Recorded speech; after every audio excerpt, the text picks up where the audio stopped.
싱크홀이 생기는데 밑에 이제 싱크홀이 생겼는데 위험한 것은 싱크홀이 생기면 위에 도로가 꺼지면 덜 위험하잖아요. 그죠? 보이니까 사람들이 다 서게 되는데 밑에는 싱크홀이 생겼는데 위에 도로는 안 무너지는 상태. 이런 상태를 뭐라고 얘기했냐면 함몰웅덩이다 이렇게 얘기했어요. 우리의 삶 가운데 그렇게 급격하게 무너지는 지점이 있다는 거예요. 멀쩡해 보이지만 사실 내면 세계가 붕괴되어져서 영적인 질서들이 붕괴되어져서 우리가 무너지는 지점이 있다는 거예요. 사역에 쫓기는 거죠. 우리의 일에 쫓기다 보면 가정이 붕괴되어지고 사역이 붕괴되어지고 교회의 내면적인 질서들이 붕괴되어지고 우리의 삶의 영적인 질서들이 붕괴되어져 가는 일들이 우리의 삶 가운데 나타난다는 거예요. 그러면서 이분이 쫓겨다니는 사람들의 증상을 설명을 했어요. 뭐라고 설명했냐면 오직 무언가를 성취했을 때만 만족감을 느낀다 했어요.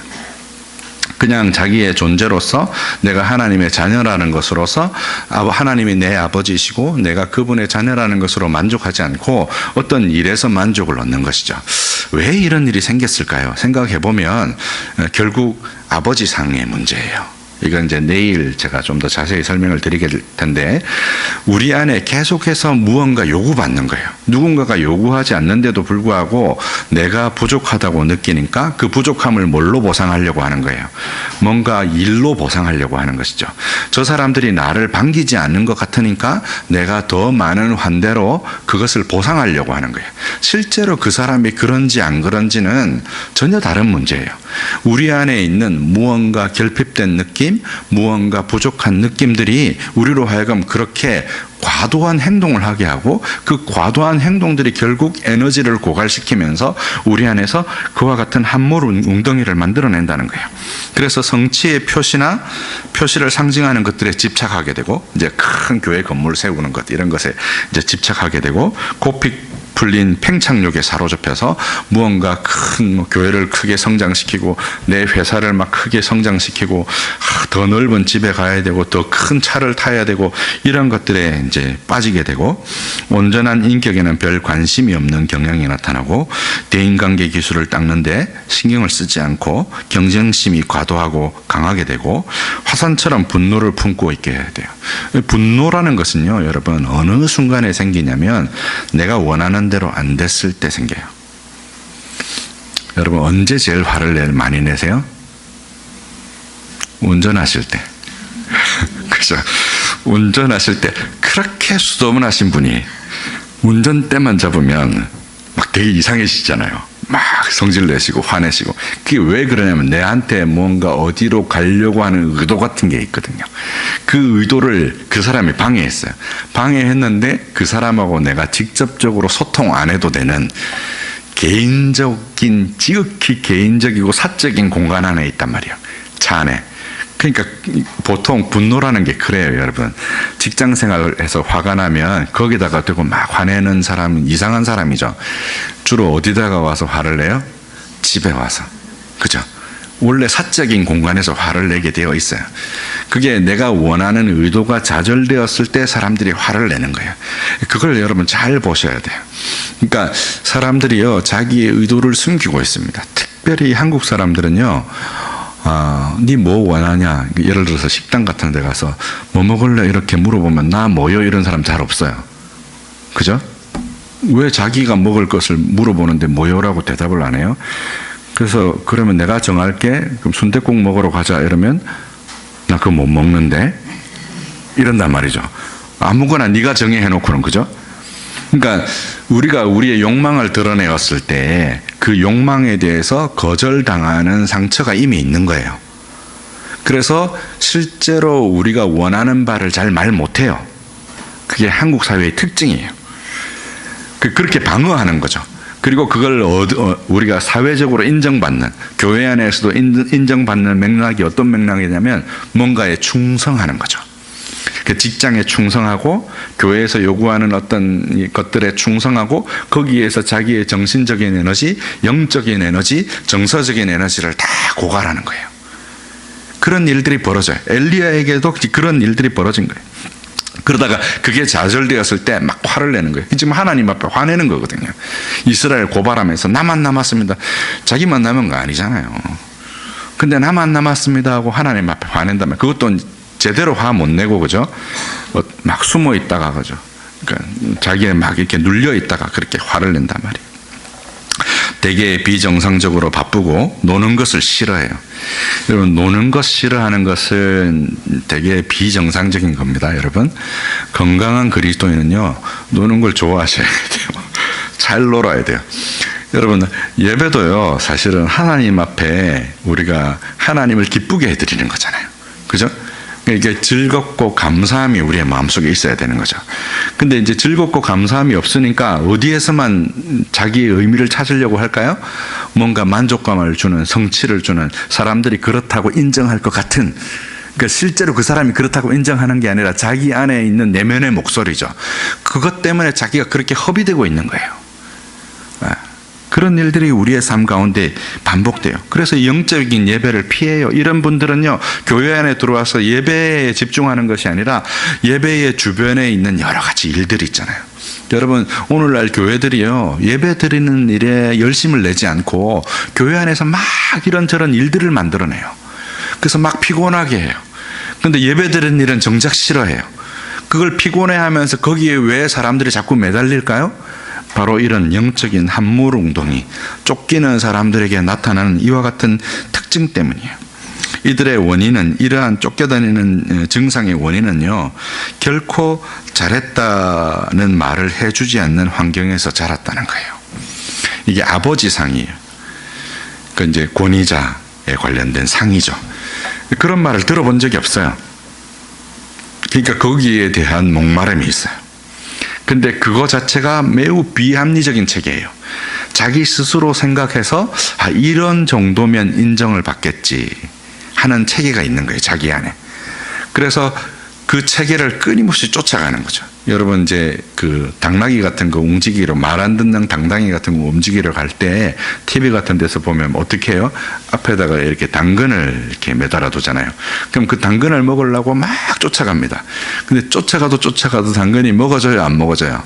안 먹어지잖아요. 똑같아요, 여러분. 우리가 막 그렇게 충성하고 그렇게 애쓰고 막 힘쓰고 노력하는데 내면이 공허한 거예요. 막 공허하는 거예요. 여러분, 그런 거 경험해 본지 모르겠어요. 뭐 이렇게 어떤 일을 막 준비하다가 막 행사를 막 치렀어요. 다 치르고 나서 사람들이 다 빠지고 나가고 나면 어떤 마음이 들어요? 허전하죠. 마음이 다 빈 것 같죠. 또 재미난 얘기 하나 해드릴까요? 보통 이제 커피숍 같은 데 가면요, 아주머니들이 이렇게 모여서 3-4 모여서 막 얘기를 하세요. 근데 제가 이제 커피숍에서 설교 준비를 자주 합니다. 설교 준비를 하다가 이렇게 하다 보면 너무 시끄럽게 떠들면 들리거든요. 근데 보통 대화가 이렇습니다. 어떤 분이 막 어떤 얘기를 하면 그 옆에 있던 분이 다른 얘기로 말허리를 자르고 들어와요. 그죠? 서로 이제 말을 하기 경쟁, 말을 듣는 사람이 없어요, 거기. 그래서 막 이 얘기가 어디로 가요? 막 산으로 갑니다. 막 이 얘기하다가 저희 부동산 얘기하다가 TV 드라마 얘기하다가 자녀 교육 얘기하다가 뭐 어디 가다가 뭐 왜 우리 남은 얘기는 다음에 해 이러고 헤어지죠.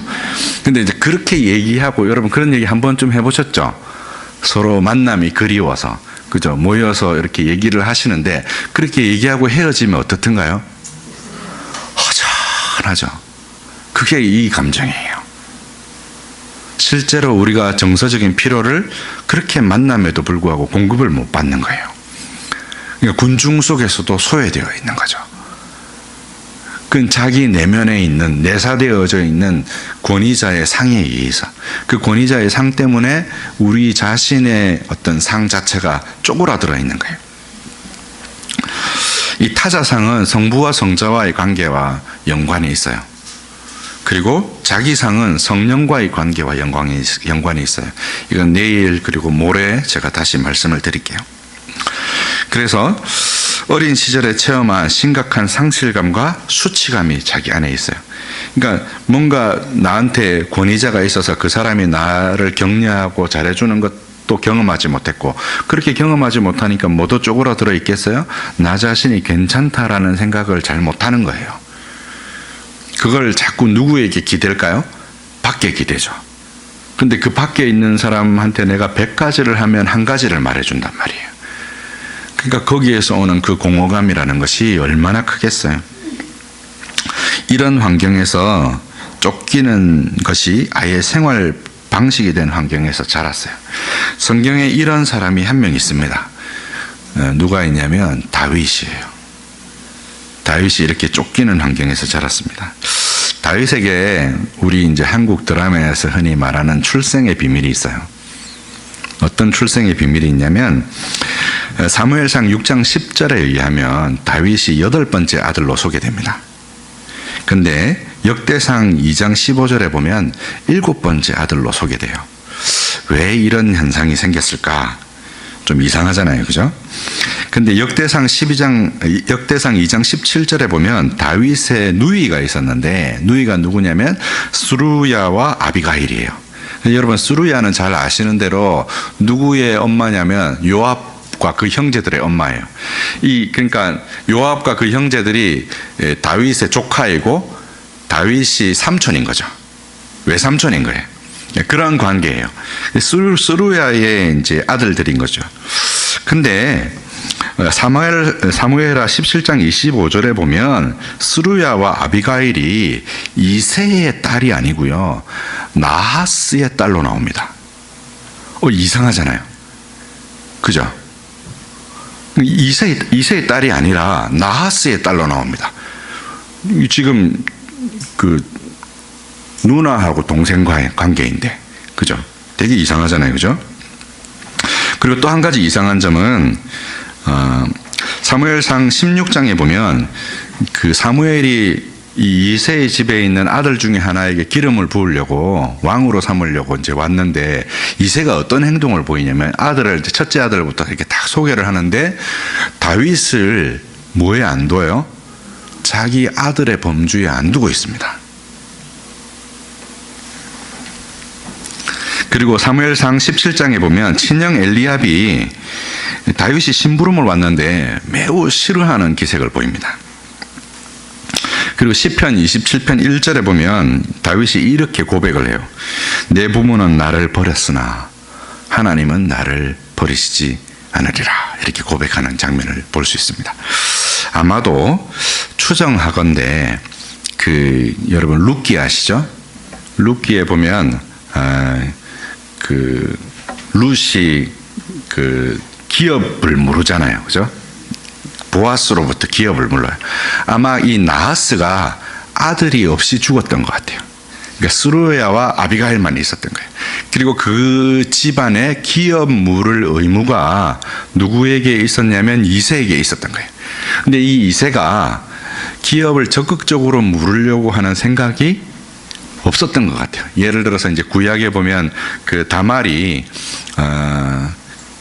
엘이 죽었을 때 그 오난이 그 다말로 하여금 엘의 계보를 잃는 것을 싫어해서 땅에다가 설정하잖아요. 그죠?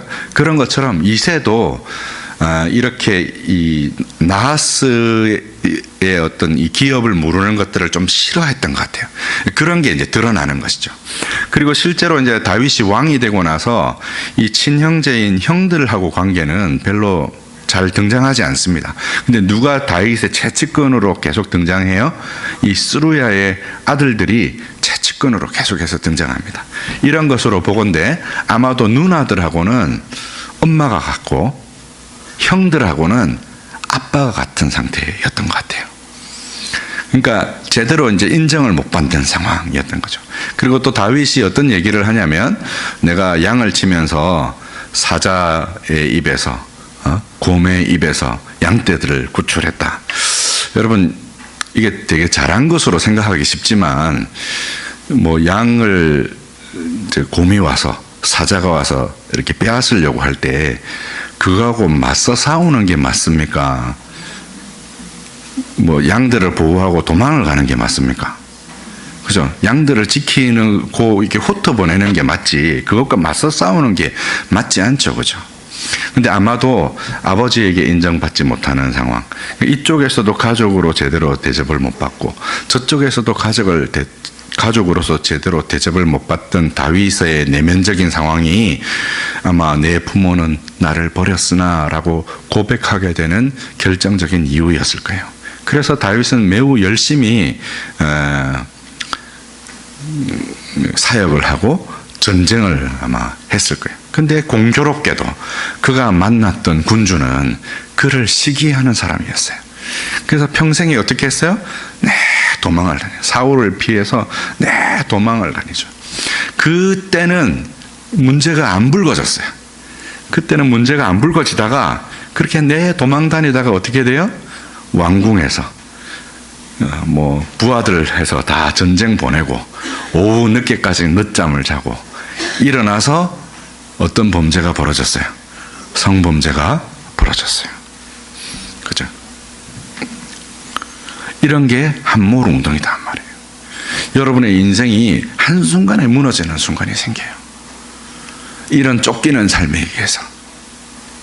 실제로 하나님과의 관계 속에서 평안을 누리고 하나님과의 관계 안에서 만족을 경험하고 하나님이 우리를 이신칭이 믿음으로써 의롭다고 칭하셨잖아요. 그죠? 그러면 우리의 정체성의 핵심에 뭐가 있어야 되냐면 예수가 우리의 정체성의 핵심에 있어야 되잖아요. 근데 여러분, 사람들이요, 왜 명품 가방을 들고 다닙니까? 그걸로 자기 가치를 증명해 주기 바라는 거예요. 그죠? 누구 똥 가방 왜 들어요? 그죠? 풀었다 왜 사요? 그죠?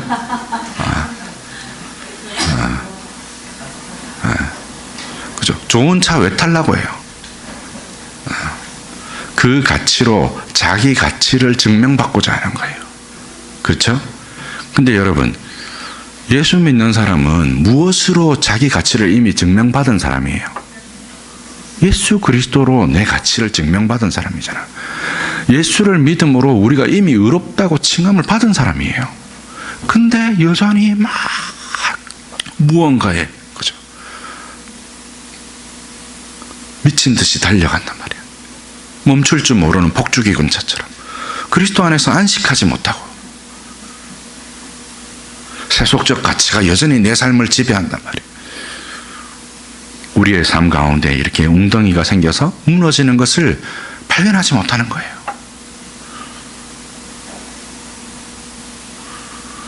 예수 안에 답이 있잖아요. 그죠? 그리스도 안에 우리의 답이 있어요. 근데 거기에서부터 우리가 공급을 못 받는 거예요. 어떤 구조가 우리의 삶을 계속해서 지배하고 있어요? 내 이전에, 내가 거듭나기 이전에 부모의 상, 거듭나기 이전에 내 자기의 상이 여전히 나를 지배하고 있는 거예요. 그죠? 예수를 믿었음에도 불구하고, 내가 출애굽했음에도 불구하고 여전히 애굽의 생활이 지금 내 광야의 삶의 양식으로 자리하고 있단 말이에요. 그래서 광야에 나와 있으면서 애굽에서 먹었던 고기와 부추를 그리워하는 거예요. 그죠? 그것 때문에 넘어지는 거란 말이에요. 그 생활 때문에 넘어지는 거예요. 하늘에서 하나님이 만나를 내리시고 구름 기둥과 불 기둥으로 그들을 늘 인도하시는 하나님의 임재의 경험 가운데 들어가면 이 모든 문제가 해결될 것인데, 하나님을 바라볼 때 어떤 방식으로 바라보냐면 내가 이전에 생활했던 방식, 애굽의 방식으로 지금도 하나님을 바라보고 있는 거예요. 하나님도 그런 방식으로 믿는 거예요. 그렇게 추구하게 될 때 어떤 일이 벌어지냐면 하나님이 우리의 삶 가운데 이런 함몰의 웅덩이를 만나게 하시는 거예요. 이 부분은 제가 내일 영혼의 어두운 밤을 설명하면서 다시 좀 더 설명을 드릴게요. 그래서 다윗도 그것 때문에 무너진 거예요. 다윗의 또 다른 특징이 뭐냐면 자녀들을 훈육하지 못했어요. 그죠? 자녀들이 잘못할 때 잘못했다고 지적을 못했어요. 왜 지적을 못했을 것 같아요, 여러분? 다윗은 천덕꾸러기였거든요. 그 아버지도 안 좋아했죠. 그 형들도 안 좋아했죠. 이 집에서도 그를 반기지 않죠. 그 시편 27편에 의하면 엄마도 그를 별로 달가워하지 않았던 것 같아요. 아마도 그의 나하스의 부인이었던 그의 엄마는 이새와 관계를 통해서 이 자식을 낳으면 이새가 자기의 기업을 무르는 부분에 있어서 매우 결정적인 역할을 하고 자기의 가세나 이런 부분들이 안정될 거라고 생각을 했던 것 같아요. 근데 그런 부분에 있어서 이새가 협조적이지 않으니까 그 미움이 다 누구한테 갔겠어요? 다윗한테 가는 거죠. 늘 천덕꾸러기로 야단 맞으면서 자랐겠죠. 아마 그렇게 천덕꾸러기로 야단 맞으면서 자라면서 다윗이 생각한 게 뭐겠어요? 나는 자녀들에게 그렇게 하지 않겠다. 근데 그게 압살롬의 그와 같은 방종함, 그런 것들을 다 불러온 거예요. 그런 범죄의 다 원인이 된 거예요. 그게 과한 거잖아요. 넘친단 말이에요. 그죠? 그 사랑인 것 같지만 사실은 자기 한풀이를 하고 있었던 것이죠. 그런 것들이 함몰 운동의 근본적인 이유가 된 거예요. 다윗이 사무엘하 11장 2절 3절에서 밧세바를 인해서 범죄하게 되는 근본적인 이유가 바로 여기에 있었습니다. 모세도 비슷한 삶을 살았어요. 모세는 이제 우리가 영화로 보면 그의 정체성을 매우 혼란을 겪었던 인물처럼 생각하기 쉽지만 우리가 구약 성경을 잘 읽어보면 모세를 누가 키웠습니까? 엄마가 키웠어요. 엄마가. 유모로 엄마가 키운 거죠. 젖을 뗄 때까지 누가 길렀어요? 엄마가 길렀어요. 그죠? 요즘 우리는 지금 젖을 빨리 떼잖아요. 그죠? 옛날에는 젖을 몇 살 때쯤 떼냐면 6, 7까지 젖을 물거든요. 늦게까지 먹는 애들. 그러니까 시근이 날 때까지 다 교육을 받았어요. 그리고 난 지 8일 만에 뭘 행해요? 할례를 행하잖아요. 그래서 애굽의 공주가 그를 볼 때 히브리 아이라 이랬단 말이에요. 히브리인의 정체성을 모세가 전혀 몰랐던 게 아니에요. 근데 지가 뭔 줄 알았던 거예요? 이스라엘의 뭔가 지도자나 이런 것들로 생각했던 거예요. 그래서 형제들이 다투는 것을 보고 나가서 어떻게 해요? 애굽 사람을 살해해 버리죠. 그래서 그 일로 인해서 광야에서 40년의 세월을 보내게 되는 것입니다. 그리고 모세에게 하나님께서 주어진 계시가 뭐였냐면 떨기나무 가운데 불꽃이 있는 것이죠. 떨기나무는 정말 쓸모없는 잡목이거든요. 근데 거기에 하나님의 임재의 상징인 불이 내려 있는 것이죠. 모세의 삶을 그대로 보여주는 계시라고 할 수 있어요. 하나님이 아무 쓸모없는 모세를 들어서 그와 같이 쓰시는 거예요. 그렇게 준비되기까지는 40년의 세월이 필요했던 것입니다. 이 엘리야 문제에 대해서 하나님께서 답변하셨는데 그 답변하신 내용이 뭐냐면 세미한 소리예요. 세미한 소리. 문자적으로는 조용히 자고 있는 바람 소리를 뜻합니다. 그런데 이제 영어 성경에 보면 이제 low whisper, gentle whisper 이렇게 되어 있는데요. 이 열왕기 19장의 본문을 오마주한 내용이 마태복음 11장이에요. 우리 마태복음 11장 한번 가보겠습니다.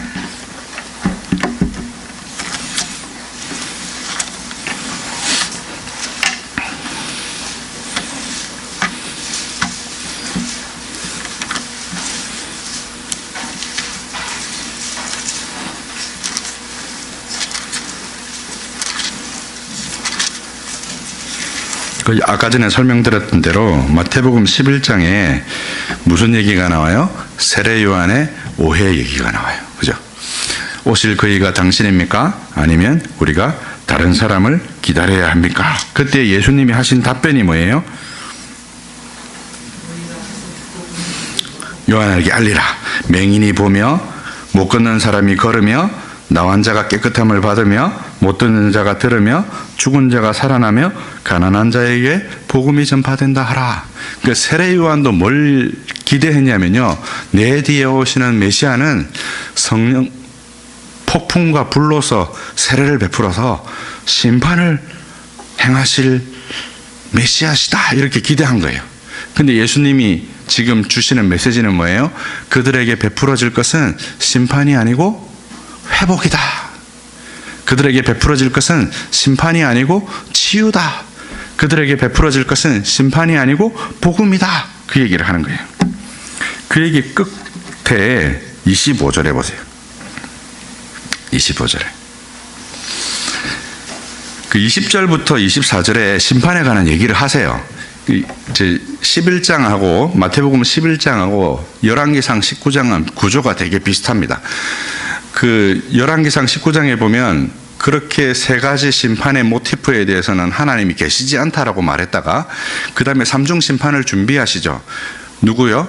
예후를 준비하고 하사엘을 준비하고 그리고 엘리사를 준비하셔서 예후의 칼을 피한 자를 하사엘의 칼에 죽게 하고 하사엘의 칼을 피한 자를 엘리사의 칼에 죽게 하겠다고 하나님께서 삼중 심판에 관한 얘기를 하세요. 여기서도 20절에서 24절이 그런 심판에 관한 얘기를 하시는 거예요. 소돔과 고모라에게서 내가 지금 이렇게 행했던 이적을 행했으면 그 성이 지금도 있었을 것이다. 회개하고 남아 있었을 것이다. 심판날에 소돔 땅이 너보다 더 견디기 쉬우리라 라고 얘기하시면서 하나님의 심판을 얘기하시고 그 다음에 25절이에요. 그때 예수께서 대답하여 이르시되 천지의 주제이신 아버지여 이것을 지혜롭고 슬기 있는 자들에게는 숨기시고 어린아이들에게 나타내시면 감사하나이다. 옳소이다. 이렇게 된 것이 아버지의 뜻이니이다. 내 아버지께서 모든 것을 내게 주셨으니 아버지 외에는 아들을 아는 자가 없고 아들과 그 아들의 소원대로 계시를 받는 자 외에는 아버지를 아는 자가 없느니라. 수고하고 무거운 짐진 자들아 다 내게로 오라. 나는 마음이 온유하고 겸손하니 나의 멍에를 메고 내게 배우라. 그리하면 너희 마음이 쉼을 얻으리니 이는 내 멍에는 쉽고 내 짐은 가벼움이라 하시니라. 여기 마음이 온유하고 겸손하니 온유라는 표현이요 젠틀하단 말이에요. 젠틀. 오늘 본문에 세미한 소리에 영어 영역본의 NIV 성경을 보시면 젠틀 위스퍼 이렇게 되어 있어요. 온유한 속삭임이다 하는 거예요. 하나님은 우리를 심판의 자리로 부르신 거예요. 우리로 분노하고 막 우리가 하나님을 대신해서 싸우는 자리로 우리를 부르신 것이 아니라 우리로 하여금 주님과 함께 멍에를 메고 주님께 배우기를 바라시는 거예요. 엘리야에게도 그거를 요청하는 거예요. 너 지금 네가 막 뭐인 것처럼 그렇게 하지만 하나님께서 엘리야에게 말씀하시는 것은 내게 배우라는 것이에요. 내게 배우라. 나의 멍에를 메고 내게 배우라는 거였습니다. 어린아이에게 이것을 나타내신 거예요. 지혜롭다고 생각하는 사람들, 똑똑하다고 생각하는 사람들, 자기가 하나님의 뜻을 안다고 생각하는 사람들, 내가 이렇게 막 주를 위해서 충성하리라 이렇게 생각하는 사람들에게 하나님께서 그것을 드러내어 보이신 것이 아니라 어린아이와 같은 사람들에게 그것을 그렇게 드러내어 보이신 거예요. 저희 교단에 저기 시골에 가면 시골 교회 가운데 그런 교회가 하나 있어요. 이제 몇몇 안 되는 조금만 교회예요. 한 20명도 안 되는 교회예요. 근데 그 교회 교인분 중에 한 분이 그 갈탄 떼는 난로를 교회 가운데다가 하나 놓으셨어요. 교회에 기부하신 거죠. 근데 아무도 그 난로에 손을 대면 안 되는 거예요. 누가 손대야 되냐면 갈탄을 떼든 불문을 열든 불문을 닫든 구분만 하셔야 되는 거예요. 그런 거예요. 우리의 신앙을, 교회에서의 어떤 우리의 신앙생활을 그런 데서 얻으려고 하는 거예요. 세상 사람들이 뭐 명품과 좋은 차에서 자기의 가치를 얻으려고 하는 것처럼 교회에 와서 그런 것으로 자기의 의미를 찾으려고 하는 거예요. 그런 것들에 대해서 지금 하나님께서 말씀하시는 거예요. 나의 멍에를 메고 내게 배우라는 거예요. 주님은 온유하시다 하는 거죠. 온유함과 겸손함이라는 게 두 가지가 같은 말이에요. 다른 말이 아니에요. 온유하다는 말은요, 뭐 이렇게 부드럽다 이런 뜻이 아니에요, 여러분. 온유하다는 말은 겸손하다 이 말이에요. 여러분, 그 베레아 교인의 특징이 뭐였어요? 신사적이어서 그 신사를 영어로 뭐라 그래요? 그게 젠틀이에요. 그게 젠틀이에요. 그러니까 하나님의 말씀을 듣고 그 말씀이 그러한가 하여서 그 말씀을 지키기 위해서 상고하는 태도, 그게 겸손이죠. 그러니까 신앙생활의 표준은 뭐냐면요, 하나님의 말씀을 따라서 말씀의 길을 가는 거예요. 자기의 길을 가는 게 아니에요. 여러분 안에 있는 내면의 목소리가 있는데 그 내면의 목소리로는 실패해요. 틀림없이 실패합니다. 그 실패의 역사가 성경의 역사예요.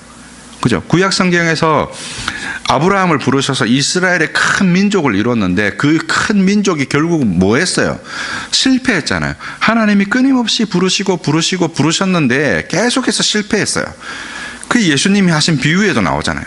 포도원을 하나 짓고 거기에 소작으로 맡겼는데 소출을 얻을까 하여서 거기에다 종들을 보내었더니 때리고 죽이고 괴롭히고 내쫓고 그랬단 말이에요. 그래서 주인이 어떤 생각을 했어요? 그러면 내 아들을 보내면 그를 공경하고 그를 제대로 대접해서 소출을 내게 보낼 것이다 라고 하고 아들을 보냈더니 이들이 어떻게 해요? 저를 죽이고 이것을 우리의 것으로 삼자 했단 말이에요. 그게 이스라엘의 역사예요. 저와 여러분의 역사이기도 한 거예요. 하나님이 이렇게 구구절절 구약 성경을 통해서 이렇게 말씀하시는 이유가 뭐냐면 우리의 역사가 그거예요. 근데 우리가 그걸 경험하지 않고 깨닫지 못하거든요.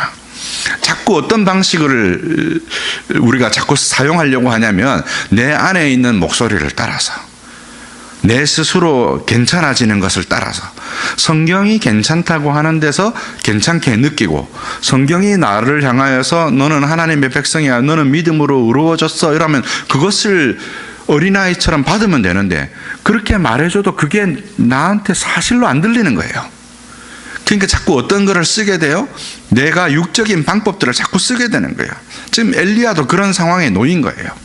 하나님의 계획은 심판에 있는 것이 아니고 지금 바알과 아세라에게 다 절하고 온 이스라엘이 다 쓰러져 가는 것 같고 하나님의 나라가 망한 것 같지만 하나님은 당신의 백성을 단 하나라도 잃어버리지 않았거든요. 세상 나라에 망하는 거하고 아무 관계가 없어요, 여러분. 지금은 세상에서 교회가 이렇다고 막 지탄받는 거하고 하나님의 나라하고는 아무 관계가 없어요, 여러분. 하나님께서는 지금도 당신의 일을 하십니다. 당신의 백성을 건지고 계세요. 하나님의 은밀한 손길이 우리를 고치신단 말이에요. 근데 왜 그 손길의 은혜를 우리가 입지 못하느냐? 우리의 고집이 너무 세서 그래요. 하나님이 우리의 삶을 만지시는데 우리가 순적하게 머리를 숙이고 그것을 우리의 것으로 들으면 되는데 그것이 내 것처럼 안 느껴지는 거예요. 하나님이 너는 믿음으로 의롭다고 했는데 예수는 되게 초라해 보이거든요. 아무것도 아닌 것 같은 거예요. 그리고 뭐는 괜찮은 것 같아요? 세상에서 인정받는 그것들은 괜찮은 것 같은 거예요. 그 내면의 구조가 뜯어져서 고쳐지지 않으면 여러분의 삶 가운데 한 모래 웅덩이가 결국 여러분들의 삶을 집어삼킬 거예요. 그런 것을 쫓아가지 마세요. 그게 이제 우울증으로 가는 길이에요. 우리의 삶 가운데 어려움이 있어도 우리의 삶 가운데 좌절이 있어도 그 가운데서 하나님께 배워야 되는 거예요. 그것이 성경이 말하는 메시지예요. 예수님이 바로 이 세미한 소리인 거예요. 나는 마음이 온유하고 겸손하니 내게 배우라. 그래서 지금 마태복음 11장하고요 열왕기상 19장은 똑같은 구조예요. 그래서 이 엘리야에게 하나님께서 주시는 메시지의 핵심이 뭡니까? 절대로 네 혼자 남은 게 아니라는 거예요. 엘리야 스스로 말한 것처럼 혼자가 아니라 모든 이스라엘이 바알에게로 향해서 그 우상에 입맞춘 것이 아니다는 거예요. 하나님의 백성이 여전히 남아있어요. 내가 다 하는 게 아니에요. 내가 하나님의 나 없으면 무너질 것 같죠? 그래서 이렇게 막 내가 지치고 내 마음이 공허하고 이런데도 막 하는 수 없이 그걸 하고 있죠? 그런 일들은 교회에서 없어져야 돼요. 없어져야 돼요. 결코 여러분 영혼에 유익이 되지 않아요. 마리아와 마르다 얘기하시죠? 여러분 같으면 누구 편을 들고 누구 역성을 들어야 맞아요? 마르다 역성을 들어야 맞잖아요. 그죠? 좀 예수님이 야속하지 않아요? 좀 가서 도와주라고 이렇게 해야 맞는 것 같잖아요. 그죠? 근데 예수님 뭐라고 말씀하세요? 마리아가 좋은 편을 선택했다는 거예요. 여러분 교회에서 해야 될 일들은 그렇게 누군가한테 어떤 칭찬을 얻기 위해서 내가 뭔가 이런 것들을 얻기 위해서 막 내 삶을 그렇게 하는 것이 아니라 주님의 말씀을 듣고 주님께 배우고 거기에서 여러분의 마음의 평안을 얻는 거예요. 그 다음에 뭐가 있냐면 우리가 봉사가 있는 거예요. 근데 교회 청년들도 이렇잖아요. 얼마 전에 그 페이스북에 그런 그 카드 메시지가 올라왔더라고요. 교회 청년이 한 명 왔어요. 예수도 잘 몰라. 근데 좀 음악을 해요. 반주를 좀 하니까 곧바로 뭐 시켜요? 반주자 시키고. 그러면서 교회에 적응하는 거라 그러면서. 아침부터 청년부에서 저녁까지. 근데 예수를 배울 시간이 없어요. 그리고 지쳐나가 떨어지는 거죠. 그렇게 우리의 삶이 무너지는 거예요. 그렇게 무너지지 않기 위해서 하나님께 배워야 되고, 그러기 위해서는 나 혼자 남은 게 아니라는 거예요. 여러분 주변에 여러분과 같은 신앙을 가진 믿음의 동지들이 있어요. 그분들과 뭐를 나눠야 되냐면, 지금 우리의 이런 공허한 것들을 나누는 것들이 아니라, 내가 뭘 했고 뭐 주변에 뭘 어떻게 했고 이런 것들을 나누는 것이 아니라 여러분의 믿음을 나누시는 것이 첫 번째다 하는 거예요. 두 번째, 여호와께서도 엘리야를 떠나신 것이 아니라 그 생애를 넘어서 먼 훗날까지 미치는 그에게 새 임무를 맡기신다는 거예요. 엘리야에게 새 임무를 맡겼어요. 네가 엘리사를 세워라. 네가 예후를 세워라. 네가 하사엘을 세워라. 하나님께서 위임의 사역을 엘리야에게 부탁하셨어요. 그들이 뭘 행할 거라는 거예요? 후에 하나님의 심판을 행할 것이다. 근데 네가 지금 할 일은, 네가 나한테 와서 심판을 따질 것이 아니라 지금 네가 할 일은 하나님의 나라를 세우는, 하나님의 일꾼을 세우는 일이 네가 지금 해야 될 일이다. 그것이 엘리야가 하나님께 들었던 내용이에요.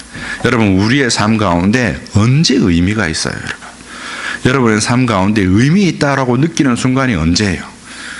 누군가 우리 주변에 있는 연약한 자들을 돌보고 그들을 세우고, 우리가 봉사단체 같은 데 가서 그들을 도우고 할 때 여러분 삶 가운데 뿌듯함 같은 것을 느끼지 않으세요? 그죠? 언제 우리의 삶이 의미 있어지냐면, 그런 일을 할 때 우리의 삶이 의미 있어지는 거예요. 단테의 신곡에 보면요, 천국과 지옥을 이렇게 비유했습니다. 천국과 지옥에 갔더니 똑같은 거예요. 뭐 푸른 초장이 있고 음식도 많고 이런데, 지옥의 사람들은 다 피골이 상접했어요. 못 먹어서. 음식이 많은데도 못 먹는 거예요.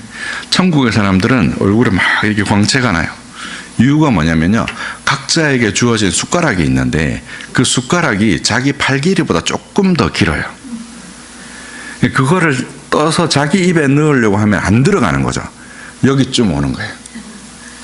못 넣는 거예요, 자기 입에. 근데 지옥에 있는 사람들은 다 어떻게 해요? 자기 입에 넣으려고 하는 거예요. 자기 입에 넣으려고. 근데 천국에 있는 사람들은 어떻게 해요? 서로가 먹여주는 거예요. 서로 먹여주는 거예요. 그러기 위해서 하나님이 저와 여러분들을 공동체로 부르셨어요. 이게 이제 주일 오후에 마지막에 여러분들에게 드릴 말씀이에요.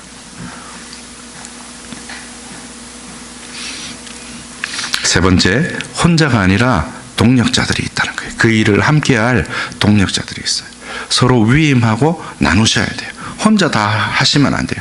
엘리야도 혼자가 아니었어요. 하나님이 여러 위임할 수 있는 사역자들을 두셨고, 오바댜라는 국내 대신이 아합의 궁전에서 버젓이 하나님의 선지자들을 숨겨주는 하나님의 백성이었잖아요. 그죠? 하나님의 사람들이 있어요. 그들과 함께 하셔야 돼요. 다섯 번째, 그들에게 위임하셔야 돼요. 서로 나누어서 같이 하자고 하셔야 돼요. 여러분, 교회 일하면서 서로 막 미루잖아요. 그죠? 서로 막 힘들어서 미루잖아요. 그죠? 내가 여기 구덩이 한번 빠지면 다시 못 빠져나오리라. 그래서 서로 안 하려고 하잖아요. 그런 구조가 되면 안 돼요. 그런 일이 되면 안 돼요. 서로 이렇게 도와야 돼요. 서로 하나 되어서 해야 되고, 그렇게 일을 위한 일을 만들지 마세요. 하나님의 말씀을 따라서 교회를 그렇게 세워가야 돼요. 그래야 우리의 삶 가운데 함몰웅덩이가 없어져요. 하나님은 우상 숭배자들에게 내릴 심판을 세 가지 방식으로, 곧 이스라엘의 대적과 장래의 통치자와 예언자를 통해서 그것을 집행하라고 하십니다.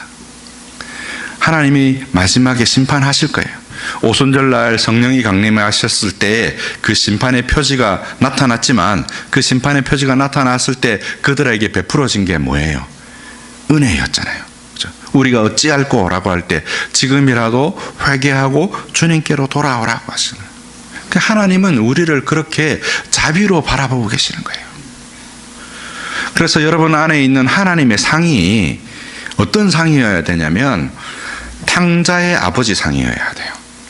탕자의 아버지 상이 아니고 첫째 아들이 생각하는 아버지 상이면 여러분의 신앙에 매우 심각한 문제가 있는 거예요. 내가 새벽 기도를 안 하면 하나님 앞에 벌 받을 것 같고, 내가 11조를 안 하면 하나님이 나에게 벌 줄 것 같고, 그래서 만약에 여러분이 신앙생활을 하고 있다면 여러분은 지금 하나님의 상에 매우 심각한 문제를 안고 있는 거예요.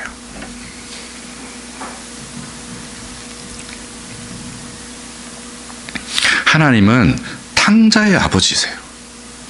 탕자가 어떤 생각을 했어요? 자기 재산을 찾아서 멀리 타국에 나서 다 허비하고는 아버지께로 돌아올 면목이 없는 거예요. 내 아버지 집에 품꾼도 이것보다 낫겠다는 거예요.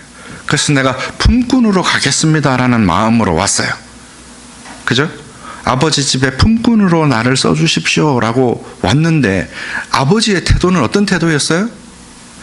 그에게 비단옷을 입히고 그에게 반지를 끼웠어요. 반지를 끼웠다는 말은 무슨 뜻이냐면 그에게 상속권이 있다는 것을 알려주는 거예요. 너는 내 아들이라는 거예요. 우리가 받기에 황송하죠. 그죠?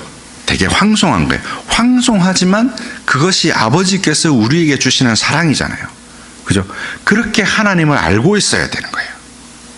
하나님을 그렇게 우리가 받아들이고 있어야 되는 거예요. 근데 그게 아니고 마치 1만 달란트 탕감받은 동관과 같은 태도가 되면 안 돼요. 이 동관은 뭐라고 하면서 아버지 앞에서 나와요? 주인 앞에서 나와요? 내게 기한을 주시면 내가 갚겠습니다 라는 마음으로.